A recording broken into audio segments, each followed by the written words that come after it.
Yes, friends. On a chaotic Friday, it is OGP, the One Giant podcast, where we are your hosts over here, Adam Armbrecht, breaking down the Brooklyn Nets and the Locked On Nets podcast with my boy Doug Norrie.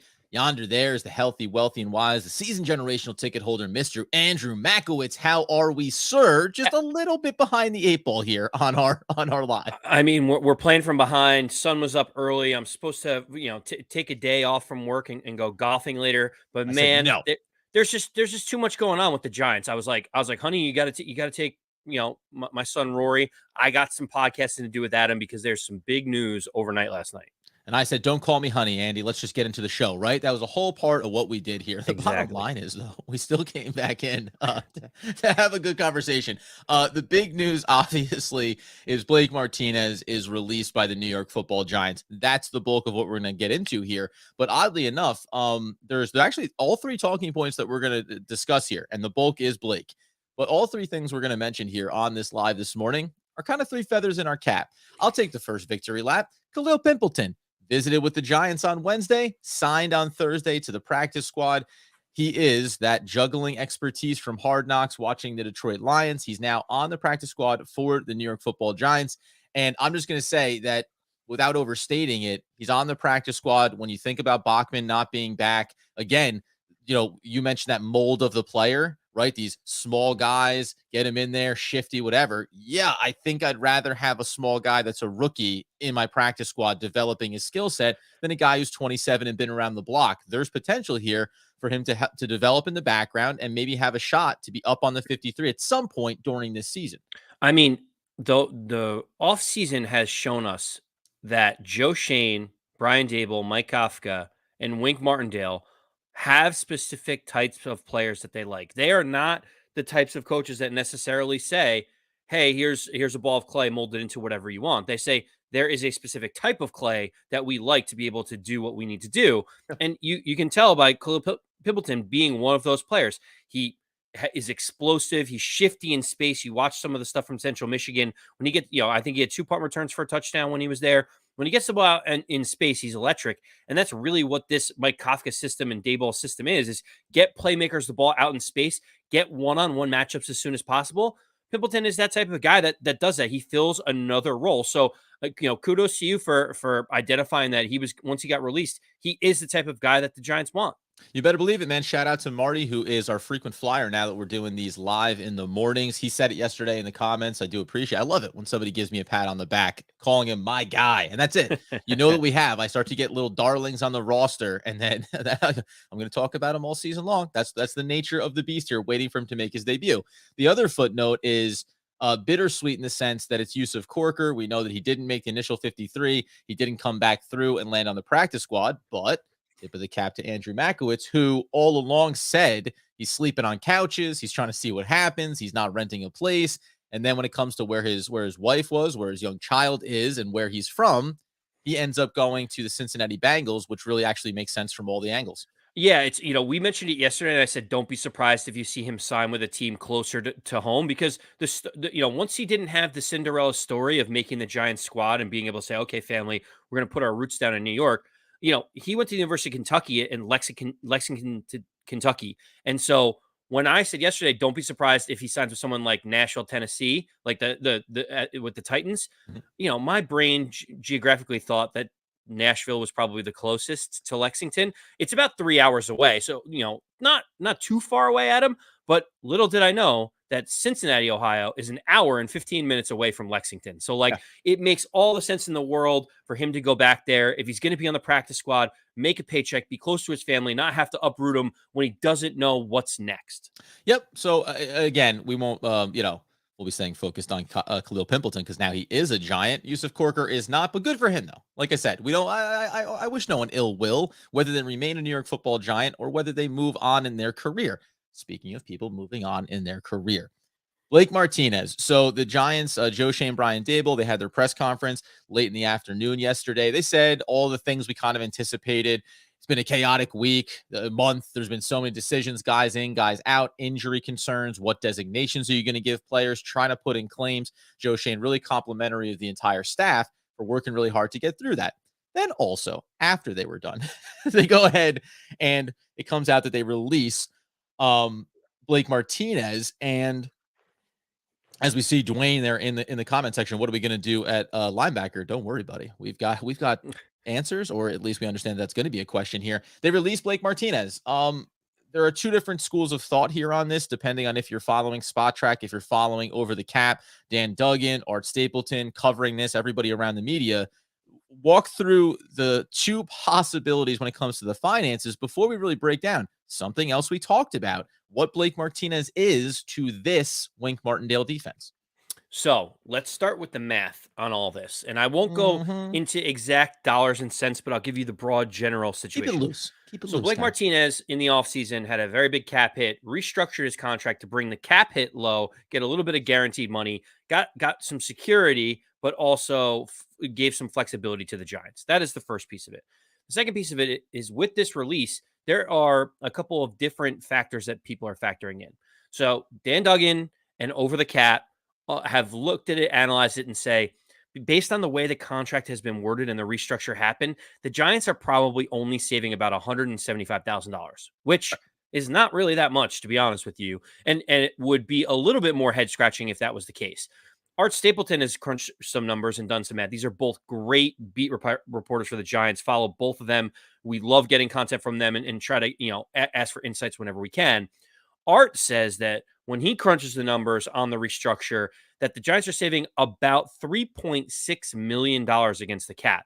So we're talking about double the amount of money that you would save over releasing Darius Slayton. So that's like a significant number, Adam. Mm-hmm. And so the issue that we have is 3.6 is a pretty hefty number.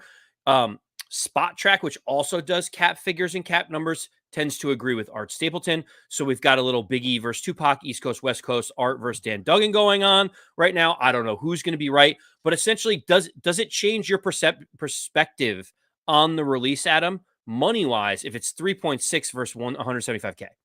No, I don't care at all. And because, again, go back to when we talked about this, I think it's now 2 days ago, on our one of our episodes, saying, we did everything up to the line. And I'm not saying because we were avoiding saying it, we were kind of walking through this process of Blake Martinez is coming back from injury. Is he going to be healthy enough to play? And then we started to say, and you brought it up, okay, in the Wink Martindale system, Blake Martinez is a pure middle linebacker. He can do the thing, north and south, see ball, get ball. And that's not a bad thing, but he also has limitations. And if you're Wink Martindale, you're saying, I want versatility. I want guys that can drop back in coverage. You're seeing Kayvon Thibodeau is coming back off the line, right? I want guys that can go sideline to sideline.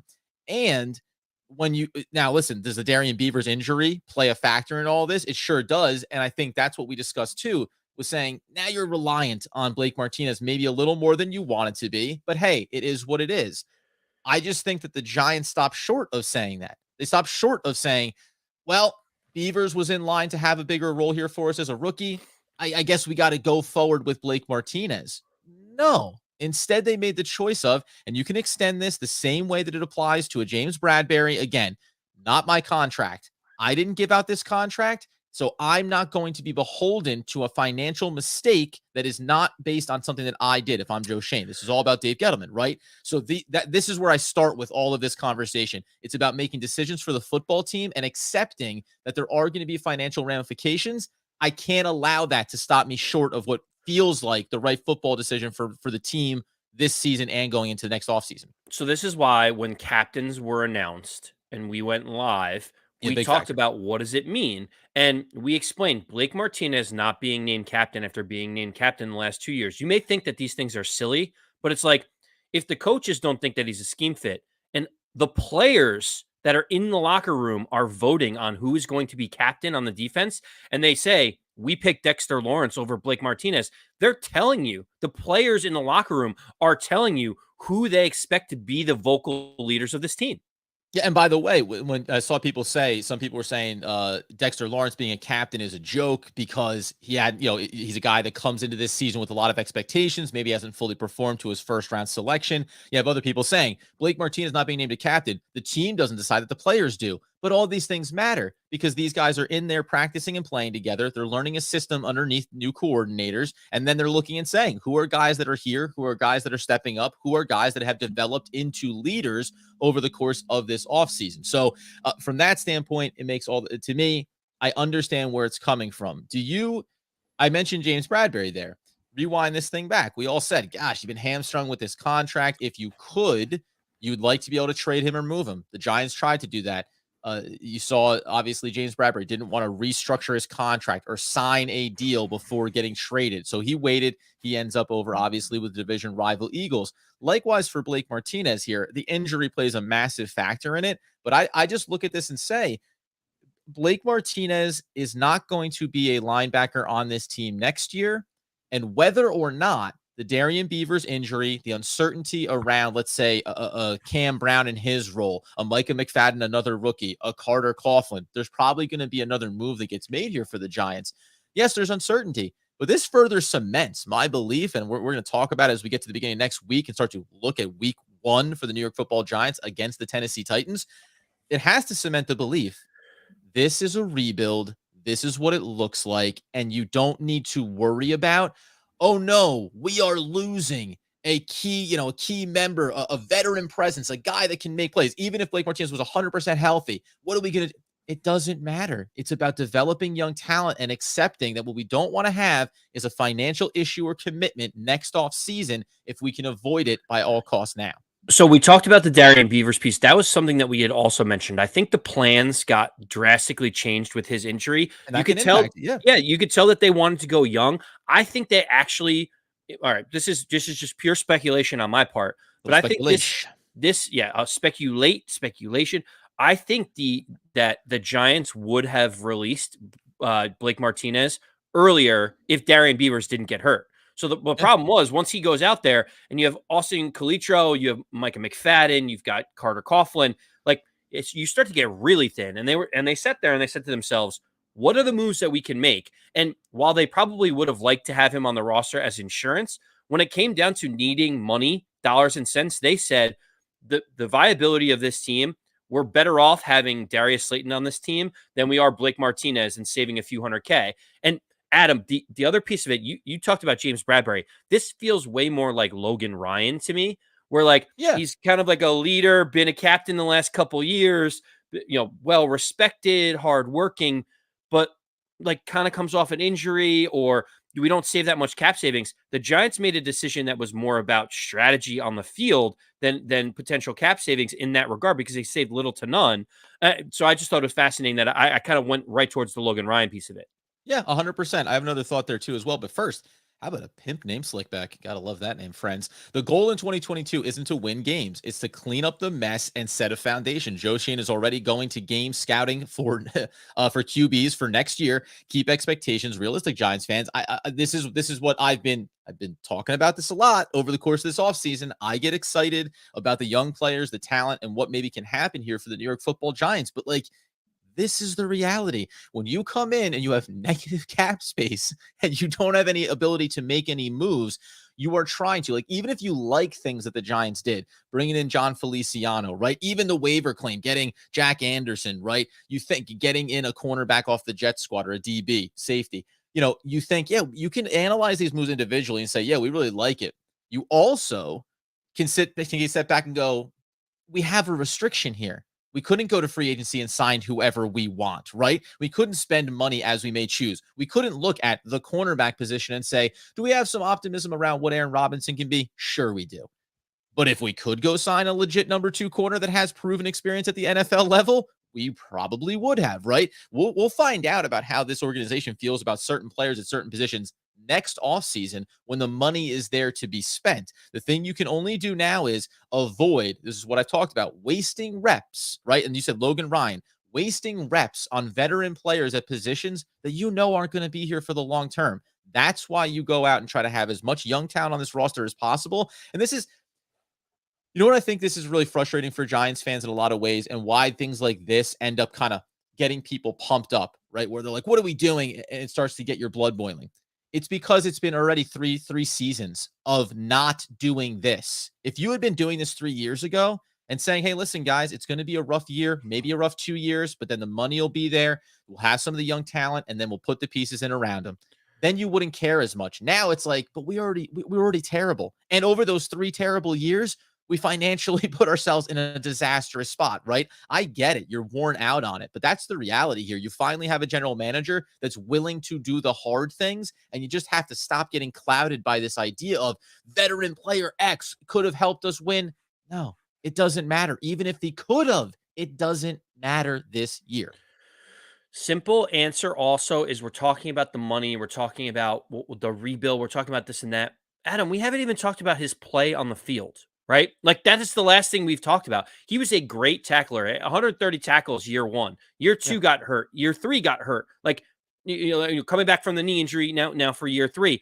Adam, he's coming off a very, very serious ACL injury. And he's supposed to be the middle linebacker that has range and athleticism and can stand up or play multiple positions. What if he just didn't have what they were looking for in camp? What if he's not fully back from the injury that he had? It's not like there was a bunch of things out there saying Blake Martinez looks explosive in practice. He looks better than what he was before, right? Like we haven't heard any of that out of camp. We heard Blake Martinez, red contact jersey. Oh, Blake Martinez took off his jersey. It's good to see Blake Martinez back out there. We actually never heard anything about his play, right? 100%. And by the way, we talk about comparisons here. And then I think before we get out the door today, we want to make sure we turn our attention just to where the depth chart currently sits in making the move with Blake Martinez. They brought in another offensive lineman to try to bolster that depth across the front there and just, get some general thoughts here. But remember, Sterling Shepard is kind of on the same path here as Blake Martinez was coming off an injury. Yeah, right. Coming off of an injury, restructures, wants to stay with the team. Go back to the early in the offseason when you made the accurate point. The Giants went to Sterling and said, hey, listen, you can either rehab in-house, right? Stay in the facility, stay where you're familiar and keep working, or we could cut you and then you're searching. And then, you really made the smart, listen, Sterling Shepard has made money, but to your point, do you want the best possible facility, support staff, training staff, rehab staff, available to you at the NFL level? Or do you want to be paying it out of your own pocket this offseason and trying to convince teams that you're in a good spot? If Sterling Shepard, if you weren't hearing all the positive things around him over the course of the offseason, building back up to get back out there on the field, he may have been cut as well. And guess what? It's not a foregone conclusion that something may not happen with him as we get into the season. An injury or other setbacks could potentially will be, painful for me. Unlike Blake Martinez, I love Sterling Shepard, drafted New York Football Giant. But that's the storyline that I think Blake and Sterling Shepard were both on. Blake went the way of not being able to get healthy and show that he's capable and fitting in the system. Sterling Shepard got healthy and also is the nice piece, does fit into what Kafka and Dable would want to do if he's healthy and on the field. Before we turn to the depth chart, that is a very good point, because think about, and they're mentioning in the comments, what if Sterling Shepard isn't himself yet? We haven't fully seen him. We haven't seen him out there yet. We know that he's getting reps. We know he's working hard. We want him to succeed. But if he's not, Adam, it makes someone like Darius Slayton all the more important to the roster, right? And so, like we talk about, it's a foregone conclusion. He's gone. He's not going to be here. You're starting to see that, like, there's different evaluations going on in the building than just our pure fans' hearts wanting him to succeed. So if Sterling Shepard isn't there, you need Darius Slayton on the outside as a veteran leader, knowing that you don't know what you're getting from Kenny Golladay right now.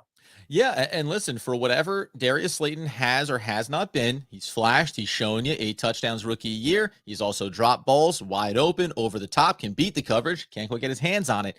He's been a guy that's been available, though, right? We talk about when you look across the wide receiver roster, you go, injury history, right? Like you need to have some level of reliability there. It's why, even though Wan'Dale Robinson is small, we know that, but everything coming out is this is a guy that is durable. And when you see him taking some big pops in preseason, you go, that kid gets right back up, right? So we hope that that's going to be the case for him and you can avoid some of those big hits, but durability for him. We think Kadarius Toney interviewed, said, I'm ready to go for week 1. Awesome. Now go out and confirm that you're ready to go for week 1 and then week 2 and 3 and 4 and all the way down the line. So you need to have some redundancies here.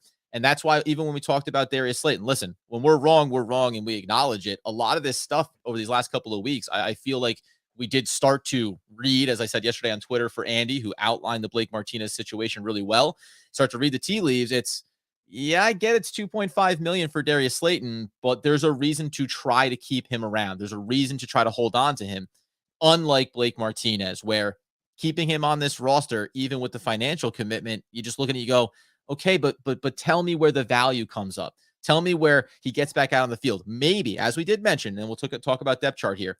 Maybe if he's on and if he is playing well, there's that trade opportunity, right? And that's, I think, the last factor here. You wanted to try to wait it out, see if that opportunity came up, just like with, as I said before, James Bradberry. And when it doesn't materialize, at some point, if you're Joe Schoen, you got to go, if you're not a part of the long-term future, I can't waste the short-term on you. Let's take a look here then. Just at overall here. You're darn right, Marty. The best availability? Nope. The best ability is availability. Gosh, they got it. I know it's done because it rhymes and it's a good line. But it's confusing. It gets you. Yes. It gets you. The depth chart. I said before, it was Tyree Phillips that got brought in when they made the move going away from Blake Martinez. He slots in on that offensive line at the guard position. Jack Anderson is there as well. Let's just ask the question. Jack Anderson, Tyree Phillips. We haven't talked about the injury timeline for some guys. It looks like we're talking about, we know, at least those first 4 weeks when we're looking at a Shane Lemieux, when we're looking at an Ellerson Smith, right? So at that guard position, what do you think is more likely? That Joshua Ezeudu, who the team really likes and drafted and is coming along, but has dealt with his own injuries this offseason, you think it's more likely that he plugs in week one, or do they go with one of these players that hasn't been with the team, but at least has, 81 reps for Anderson, NFL experience? So I might be out on my own on this limb here. Here we go. Obviously, we both like Ezeudu, and I think he's plant a seed, build a tree, have a branch, and then go climb out on it, man. He's probably the guy that's going to be put into the guard position, even though all offseason they said they kind of see him being flexible to go out to the tackle position. I think you're going to see Wyatt Davis onto this giant roster faster than people anticipate. He got signed to the practice squad. They probably said to him, look, we're going to elevate you. We still have a bunch of in-house stuff we have to clean up. AKA like Tony Blake Jefferson Martinez. situation you're suggesting? Yeah. Exactly. Like we got some things we got to figure out. But as long as we have this kind of agreement that this is the way that we're going to go, that's fine. Adam, he is a guy that was basically a second or third round pick last year. He clearly needs to fix some of his mechanics, and Bobby Johnson will probably help with that. I think just based on his talent alone, he has the ability to be our starting guard by week 2, potentially, maybe even week 3. It's tough to say week 1 because he hasn't even been in the building for like a day or two. But Adam, that's how thin we are at the guard position, and that's why we've put in so many claims for Jack Anderson and Phillips and others. They've just been in here for a cup of coffee as well.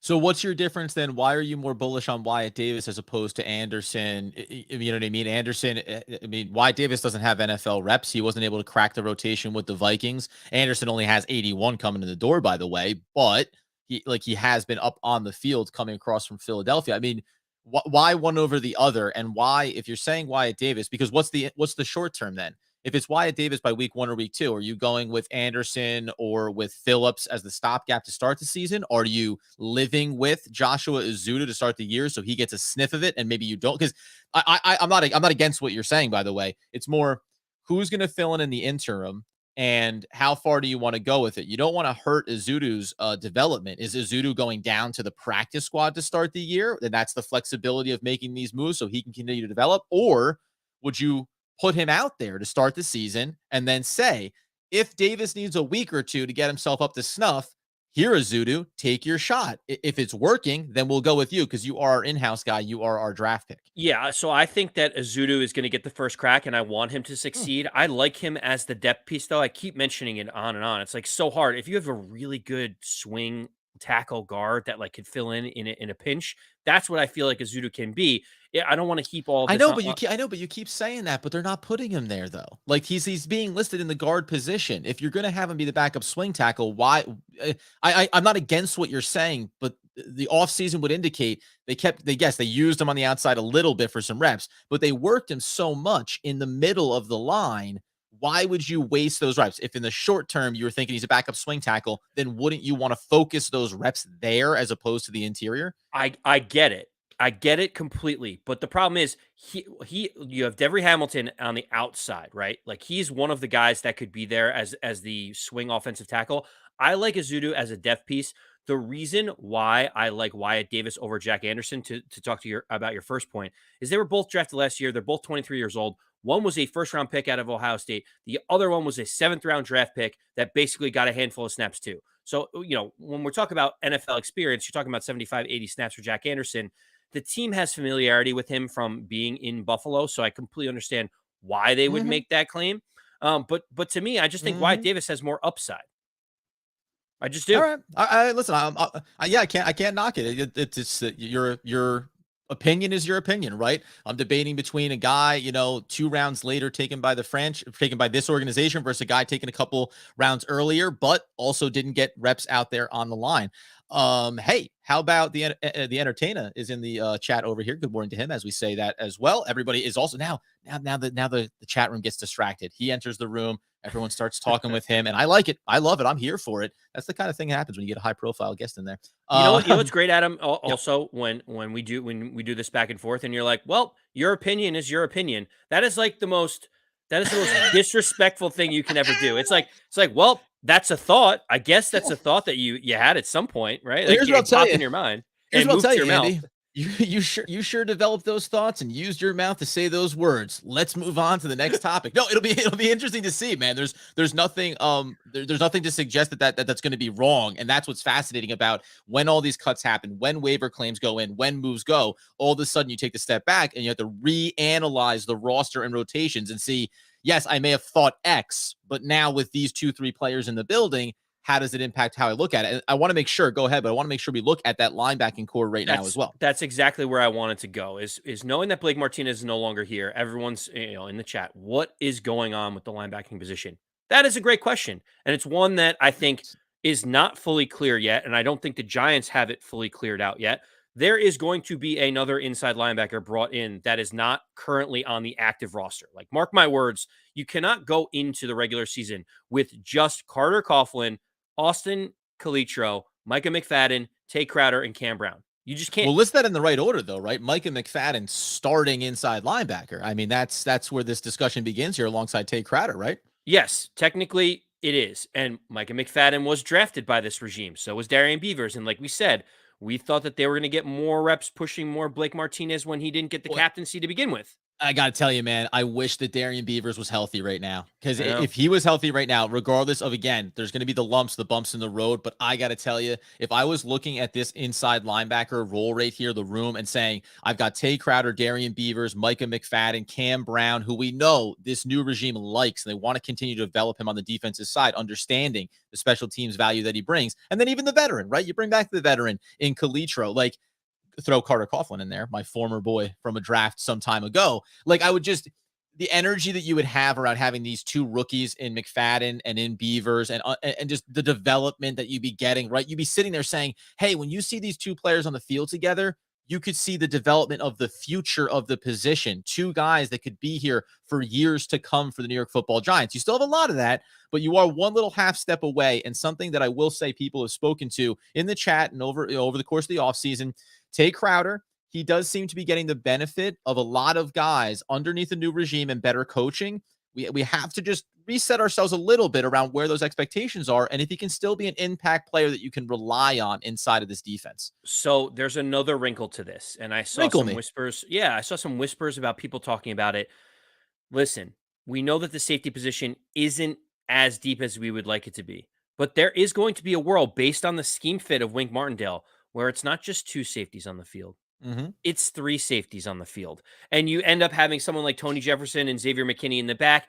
Dane Belton is standing up kind of like in an amorphous move where he could either go to the quarterback or cover like a nickel slot guy. Like Yeah. there's a world where there could be 4 safeties on the field at once because that's the confusion that Wink Martindale wants to have. So while this seems earth-shattering, I think it gives Wink Martindale a little bit more flexibility to say, I don't have to have Blake Martinez in every play in the middle this time. I can now put a complement of players that can all stand up and you have no idea where the pressure is coming from. No, 100%. And when you look inside the secondary, remember, we're talking about Justin Lane coming in there, Jason Pinnock coming in there, Tony Jefferson's going to get elevated in there, right? They're in behind. Obviously, we know Love and McKinney, and you mentioned Dane Belton there, Holmes, Robinson. One interesting facet about this is because I think the two sides of the back end of this defense, you mentioned it there. Hey, maybe we're going to go safety heavy on some downs, right? On some possessions. There was a world, and there still can be, where you want to have a lot of versatile linebackers that create that kind of confusion. It's just on paper right now, it's hard to see that full time, or it's hard to see it with a high level of frequency until we get the next player in the room. I'll be interested to see what happens personally with Darnay Holmes right now. Because the one thing I'll say, people still seem comfortable going into the season with Aaron Robinson. It wasn't a perfect offseason by any stretch. The preseason games were ugly sample sizes at times for him. And yet, we still think that he can develop on the outside. Darnay Holmes, who has played nothing but exceptional football all off season, I do start to get interested in how versatile he can be for Wink Martindale. How much moving around can he do? Because when you combine him with Julian Love, who's had that experience on the back end of this defense as a safety, he's also been in a nickel role, right? He's been in coverage. It hasn't always been perfect, but again, acknowledgement from us early in his career, developing, taking lumps, better coaching, better development, better understanding. Maybe there's this push and pull, right? I'm fascinated with these new players in the door here. Who lines up where and when and how? And I think it's just going to be on a down to down, team to team, matchup to matchup basis. You're going to have to look each week and say, where is Darnay Holmes? Where is Robinson? Where is Love? Where is Xavier McKinney, right? Because that's how I think Wink Martindale is going to approach, just saying, if it works, we go with it. And we worry about the next play, the next situation when it comes up. I think the last thing to talk about on this particular piece, Adam, is Do it. this puts an increased amount of pressure on both Leonard Williams, Dexter Lawrence, and Justin Ellis to perform. Yeah. Yeah. Because Yeah. Yeah. Yeah. Yeah. honestly, if the defensive front can't stop the run and we Mm-hmm. have to bring more of these linebackers in to stop the run, that is going to be a problem for this team. If the defensive front in our 3-4 is able to stop the run effectively without having to throw more and more bodies at it, it allows Wink's system to flourish. You can have more cornerbacks, more safeties, less linebackers on the field to confuse everyone. So to me, there's a reason why Dexter Lawrence was named captain. And it's because Wink probably looked at him and said, "You don't understand how important you are to my scheme. It doesn't work if we can if people keep clipping off 5, 6, 7 yards a run. You and Leonard Williams are going to be the catalysts for everything else that we do behind you." No, 100%. And by the way, when you look at this and we know, like Kayvon Thibodeau, what's the timeline? When is he 100% back? Azeez Ojulari dealt with a little something here in the offseason, right? We like what we have there coming off the edge, but we don't know. It's going to be a little, it's going to be a slow build here to get those guys on the field. So early in the season, more than ever, it's going to be about Leonard Williams, Dexter Lawrence, and that defensive front and being able to just be the stalwart for this team, right? Do the heavy lift. This is rewind it back a year when you go, we don't have anybody outside of Azeez to go get the quarterback. Well, we're deeper now at that spot. But the question becomes, can you at least for the first couple of weeks be leaders, be impact players in the front? And really, we've always talked about this. Leonard Williams, Dexter Lawrence, too. Hey, we understand we're talking about shut down the run, but you got to be able to move the pocket. You got to be able to collapse the pocket up the middle and force a quarterback to have to make a difficult decision. Even when everyone gets back healthy, and we'll talk about more as this gets along the way here, whenever it gets back healthy, you always talk about, getting guys off the edge. Yes, but the second piece of that is when a quarterback can step up in the pocket, you need to be there to collapse that thing back into his face. That's what creates sacks. We always talked about Leonard Williams so close, and we acknowledge it's a good thing. Pressures matter in the NFL, but the difference was always this fine line of he gets around the edge, maybe when he lined up on the outside, or you get pressure. But if there's no one there to collapse it, then it doesn't matter. That's the extra half a second for a quarterback to escape out around the edge, to step up in the pocket, and to get that throw off, whether it's an incomplete or otherwise. That was the last component. You now have those pieces in place. It's about getting the job done in all phases, and we may have to wait a few weeks to see that happen. Adam, at Yes. the end of the day, my Sure. friend, there was actually news that came out yesterday that impacts the Giants' week 1 chances of victory more than the Blake Martinez news, Oh, which talk to it me. seems to be being overlooked. So, the Tennessee Titans linebacker Harold Landry III tore his ACL during practice Wednesday. He led the Tennessee Titans in sacks last season. He was the guy that could get after the quarterback. So to me, if you said we have to trade Blake Martinez not being there to have the leading sack rusher for the Tennessee Titans not be there week one, I think most Giant fans would make that trade, right? So like of all the news in terms of which one's going to be more meaningful on the field, at the end of the day, for week one against the Titans, that news is actually more impactful for the Giants on the offensive side than Blake Martinez not being here for defense. You better believe it. We're going to get out the door, friends. You get over to YouTube, you follow the show, you get over, you get your podcast needs fulfilled. You go ahead, you download it, you listen, you get it to your friends. Get in the conversation, man. Marty, obviously in here on this. The entertainer, who, by the way, talking about, we're going to get into the Titans next week. Saying stop Henry, yeah, easy to say it. Why don't you go ahead and do it? You just got to stop the run. You just got to stop the run, Adam. That's it. You know. By the way, novel idea, right? No one's ever had. Hey, we're gonna stop Henry. Oh my God.